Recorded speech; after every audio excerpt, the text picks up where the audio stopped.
It'd be pretty cool if we could actually land right on the Space Center. That's what we're going to try to do. All right. Okay. So now we just need to head to the atmosphere, don't we?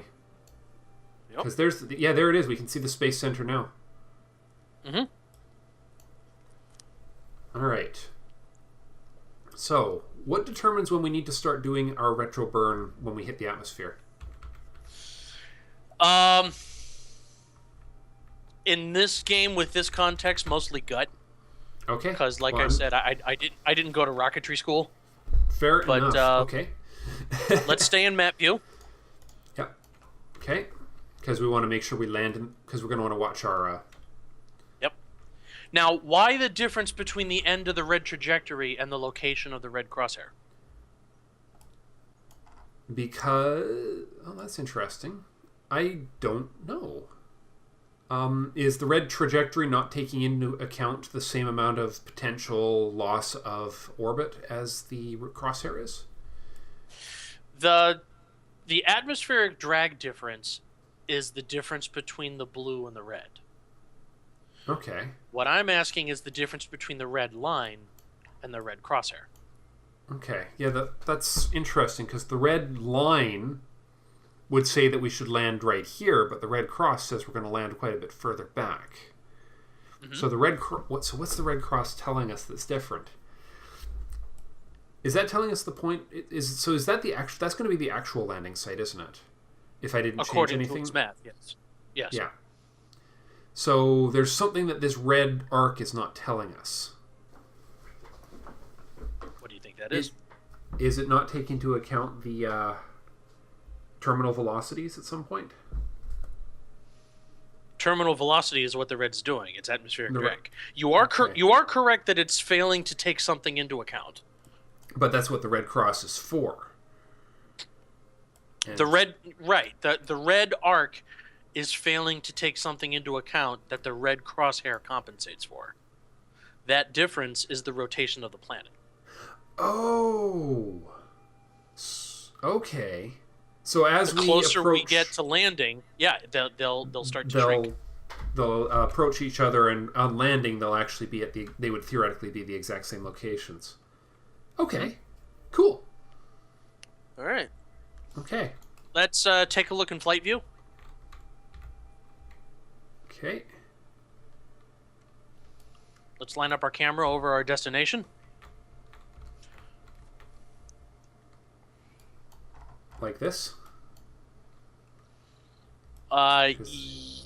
Yeah. Because there's our destination right there. Mm-hmm. Now, yeah.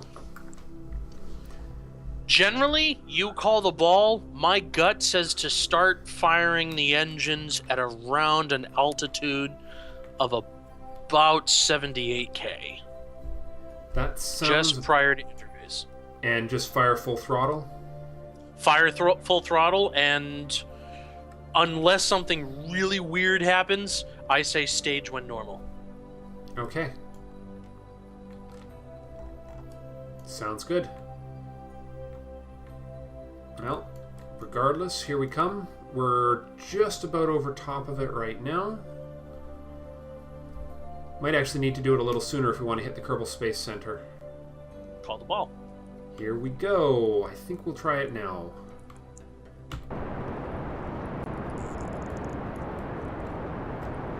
Pulling 2 Gs. Yep. Our Kerbal there is having a heck of a ride right now. And we are definitely going to miss it. Not necessarily. No? Well, okay, it's likely, but not definite. Yeah.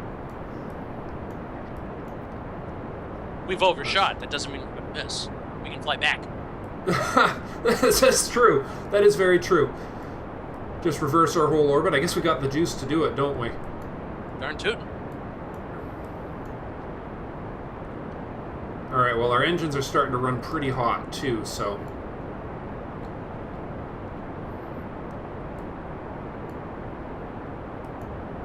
As they heat up a lot faster with us firing them.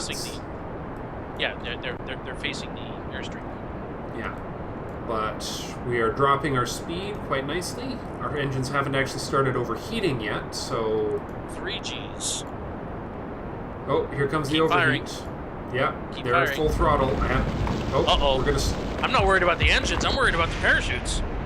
That sucks. The parachutes should be okay. Or is that what we're losing right now? I'm sorry. The parachute should be okay. Boom. Alright, well... We still got gas in the tank, though. Yep. So the parachutes are the only thing we did lose. So the only way these guys are going to survive... But we now have 0 parachutes.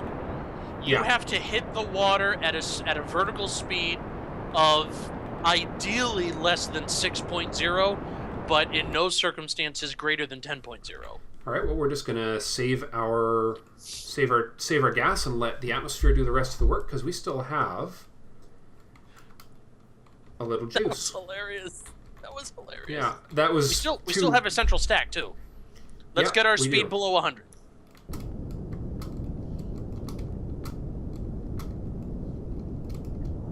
And then we're gonna get rid of the extra. Yep.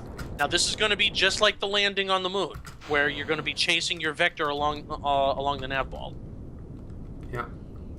We want to land vertical at a speed of ideally 6.0 or less, and then we're going to kill the engine. We're going to flop. Okay. I think we're going to do this. All right, we're just about perfectly vertical. And we are coming down. I'm not even using altitude full throttle. 2200. Yep. 19.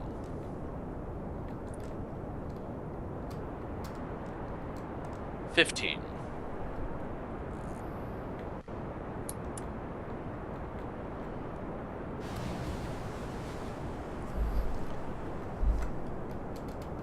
$1,000. Yep. We're down to 25 meters per second, so I'm actually going to drop the engines a little. Nice. And we have tons and tons and tons of fuel left. We are doing a Dragon capsule landing here. Pretty much, yeah. This is exactly what they're planning on doing in a few days, a few weeks, I think. They're doing a powered landing on a barge in the middle of the ocean in the near future. Nice. Yeah, it's going to be quite... If they pull this off, it's going to be quite the accomplishment. Of course. I definitely agree. Yeah. All right, we are below 10 meters. Oh. All right, stop slowing down. Stop slowing down so much. We've got 300 meters to go, and we're going at 8.5-ish meters per second. And dropping. And it's going to watch your horizontal speed. Yep. Stop it. Stop it. There we go. Just trying to chase that keep that as normal as possible. Mm-hmm. Watch your horizontal. Whoa, whoa, whoa, whoa, whoa, whoa, whoa, whoa, whoa, whoa. Come back here, you. 80 meters. Whoa, whoa, whoa. 70. Oh, well. Oh, we're actually starting... Oh, the winter's going a little crazy. We're actually starting to... 50. 30. 10. Oh! Nuts. Oh! Oh, man. We saved the claw, though! Woo! Oh! Oh, man. Dang it. That's too bad. I don't want to make you feel bad, but that was hilarious. I think our other parachute is fine. Boom! The ill-fated donor rescue. Oh boy! Oh man! Well, someone play some taps. All right, let's go out to the Kerbal X and avoid a repeat performance. Yeah, for the sake of the people, I guess we're gonna have to go to the space center there. Yep, catastrophic failures. I must have just. Well, some of that was splashdown of the radial tanks. Yeah.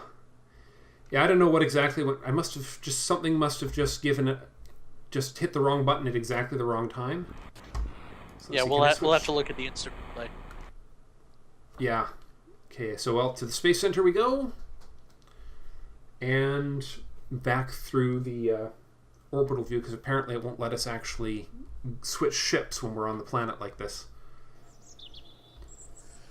Yeah. Yeah, too bad. That was That we gave it a pretty good effort.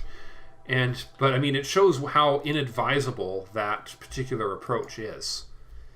The powered re-entry is also it also indicates that the shields we were using were not really appropriate for the pod we had there. Yes and no. We would have had that problem even with the ablative shield, because the problem is the parachutes were exposed to the superheated airstream. This parachute is not. Mm-hmm. Right. Okay, well, we have really nothing we were planning on doing. This guy's out of juice. Yep. He's at the mercy of the atmosphere. So let's point retro. Yep. And time warp ourselves to the actual re-entry point. These are the guys we actually set out to rescue. Right. Aren't they? This is the X1. What do we have, right? like 14 meters? If that. Let's see. Do we have any juice left in this thing? Nope, it's completely out of... This one was completely out of gas. This is the one that's already been through the atmosphere once. So I now rechristen this vessel. It is no longer the Kerbal X Mark II. It is now the KSS Kite. KSS Kite. That's a good name for it. A good name indeed. All right. Well, we'll find out. I think we're going to be okay, because we're coming in from something that's just pretty much a standard Kerbal orbit. Nothing more. Hey, there's the Kerbal Space Center again. Hello. You know what? We're going to land almost... We're not going to land too far from the... Well, okay, we're going to land a long ways from it, because it died right about here. Yeah. And we're going to be around... Let's experiment with 2 and 3x. 2 and 3x, okay. Now we're just coming down to the point where we're actually going to have... Ooh. SAS might help with that, keeping it stable thing. Assuming we can even... Alright, 3x. Oh. There's the heating, so we need to... This is where once the heating starts, I like to be going at a speed where I can actually get rid of things that are about to explode. I say hold off on staging events. Yep. There's no reason to stage as long as the engines haven't burned off. And I don't think the engines are going to burn off. Not on this pass, anyway. No, this is going to be our landing pass. Yeah, we're gonna wind up in the mountains out here somewhere. Mm-hmm. That weird ring of doom is sure odd. Is that must be when we switch from the map view? What do you mean ring of doom? When you get this funny ring when you switch from the map view into the ship view. I think that must be the lighting effect from the as the planet disappears. I think from the atmosphere and the sun. I didn't see it on this connection, but I think I know what you're talking about. Yeah. It's actually the same effect that was left behind when Danny destroyed Kerbin that one time. Oh, the glitch device? The glitch device. Yeah. He is hilarious. He is just a funny guy. I love his videos. They are... It's all Creative Commons music. Yep. Yeah.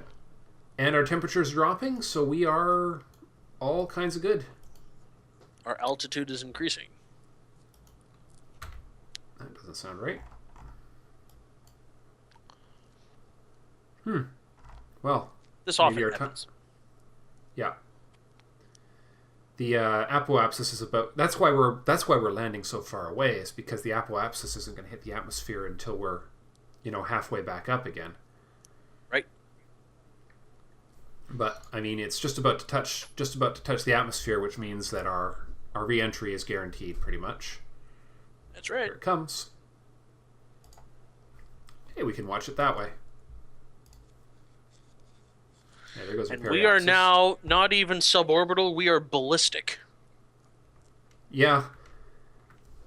An intercontinental ballistic re-entry. Where'd our ship go? That's weird. No, it's not. Zoom in. Zoom in. Zoom in. Use the force of your mouse. Oh my goodness. That was weird. You'll be okay. Yep. Alright, so we're just... Yeah, we've... we still haven't crossed that apoapsis yet. That's kind of funny. I guess we could do a little time warping here. It was pretty safe. Mm-hmm. 43. We're not dropping yet.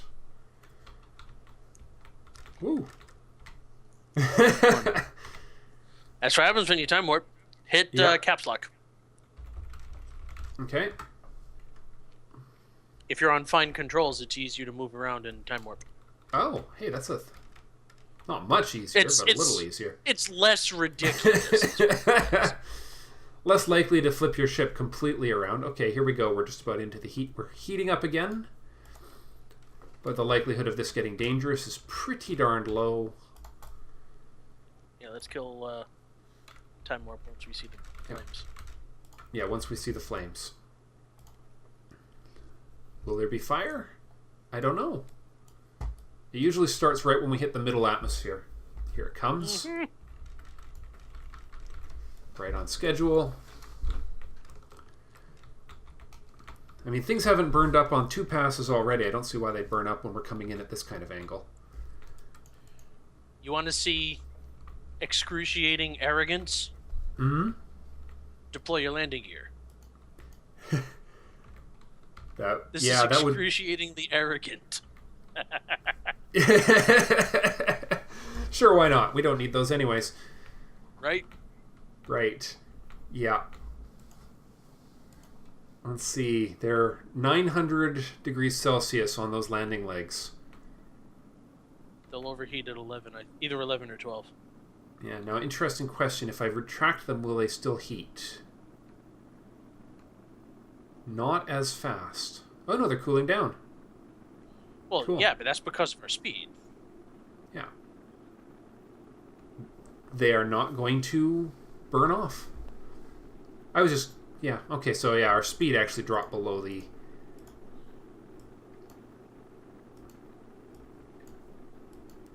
Well, do you think we can... Do you think this parachute can handle the weight of this entire ship?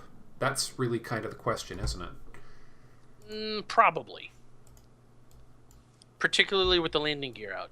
It might damage the landing gear, but I think it'll happen. Okay. Well, I guess we can find out. So I usually deploy the I guess I can just manually deploy the parachute then and save the sure staging events for later, if they're needed. Let's orient ourselves. Yeah. We're looking quite fine.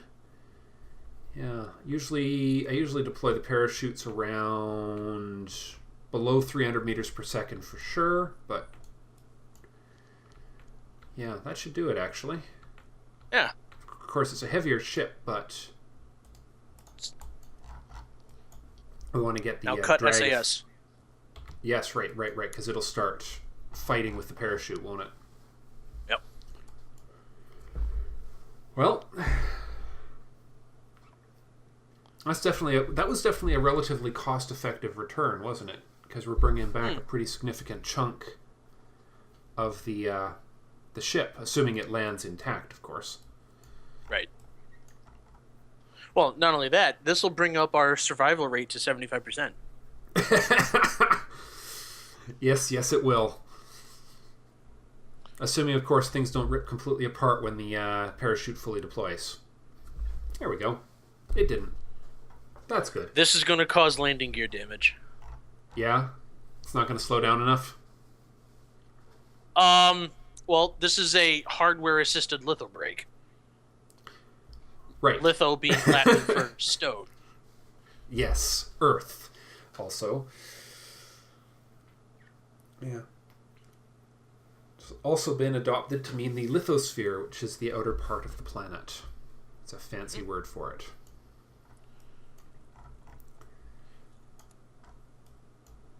All right.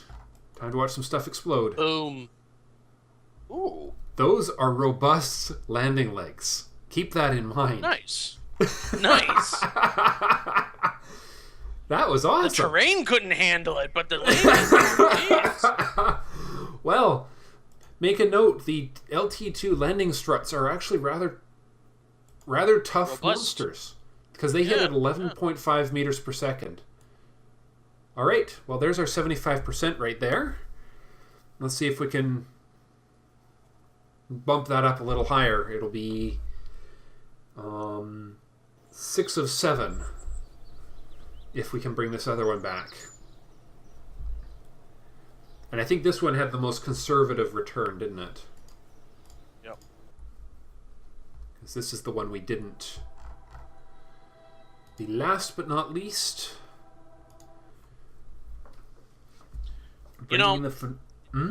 It's ironic. This problem was caused almost exclusively because of the added weight of the heat shield. Yes, it was. And we haven't even used the heat shields to disastrous effect on one of them. That is true, isn't it?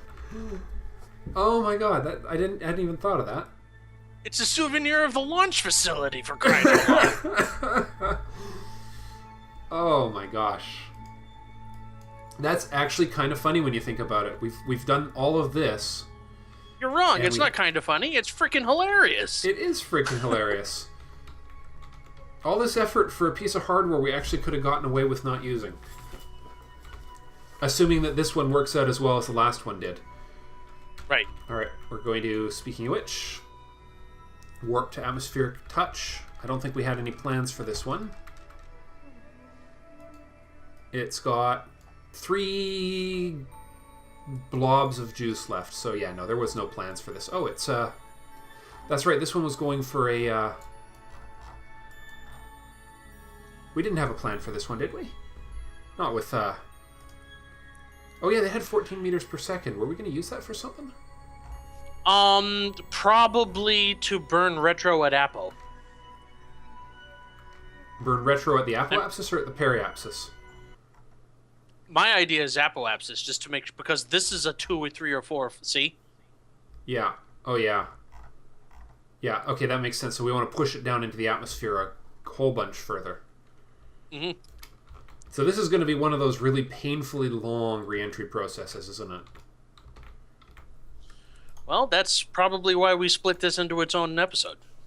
Yeah, or we just quickly time-lapse it and get her...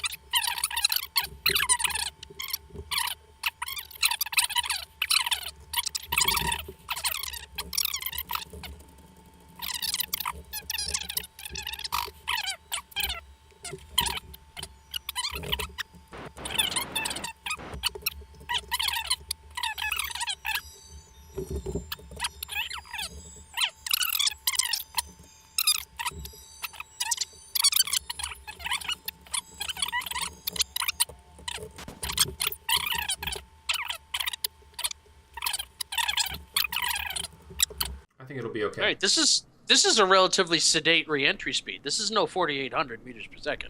Oh yeah? Okay. Well, I mean... This is 1G.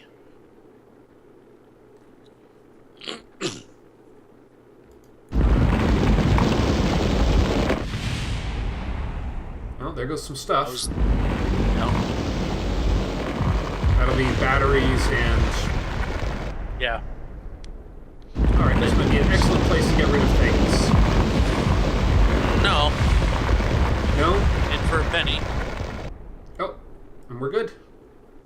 Everything but the engine.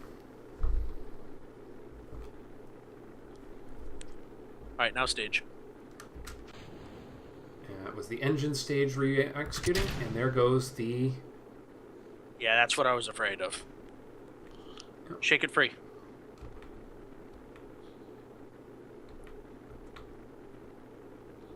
Harder. Nope, no, that was the parachute starting to burn. We gotta hold off a second. That was, we're okay. We haven't actually... Nothing terrible has happened here. We're just stuck to a ballistic piece of dead weight. Mm-hmm. With rocket fuel fumes inside of it. Well, yeah, fortunately they haven't simulated that in Kerbal Space Program yet. Okay, we're almost at the point where we're out of the danger. There we go. Alright, get out of here. Get out of here. You're bothering me. There we go. Much better. Nice. It's interesting how the different physics of the various pieces works out. As soon as that thing was shaken free, it just completely changed, got a completely different behavior. Now we still have, 3 radial parachutes, all good. So this one should take care of itself quite nicely. And yeah, man, I've never actually seen the Badlands. Huh.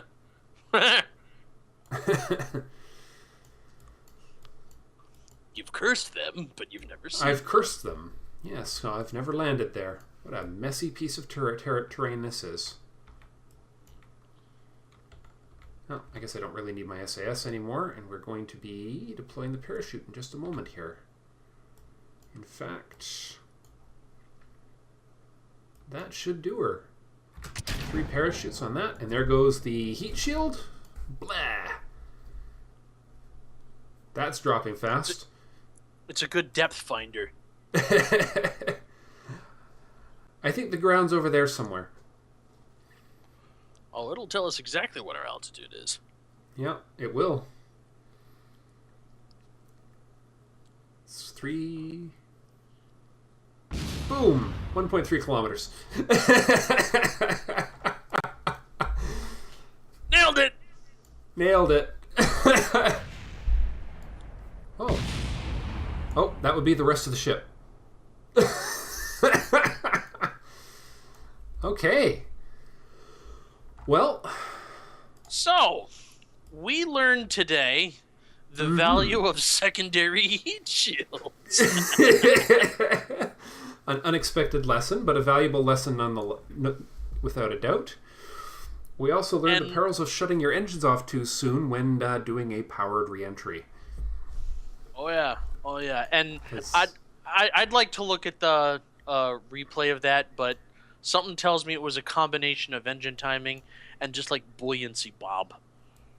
Yeah, or maybe it you might have been anticipated the buoyancy or something. Hard to say. Hey, there's actually cactuses in the Badland. Look at that. Who knew? I don't think I've ever seen foliage on Kerbin. This is a first. Alright. Well, so we'll see you in the next episode when we figure out what other things we're going to get ourselves into for little reason other than to get ourselves out. Well, yeah. Well, it's not going to be rescuing guys from the moon now. That's the end of a pretty long project if you think about it. Well, yeah, when you're stranded even 10 miles from home with a flat tire, it's a long project. Yes, that's true.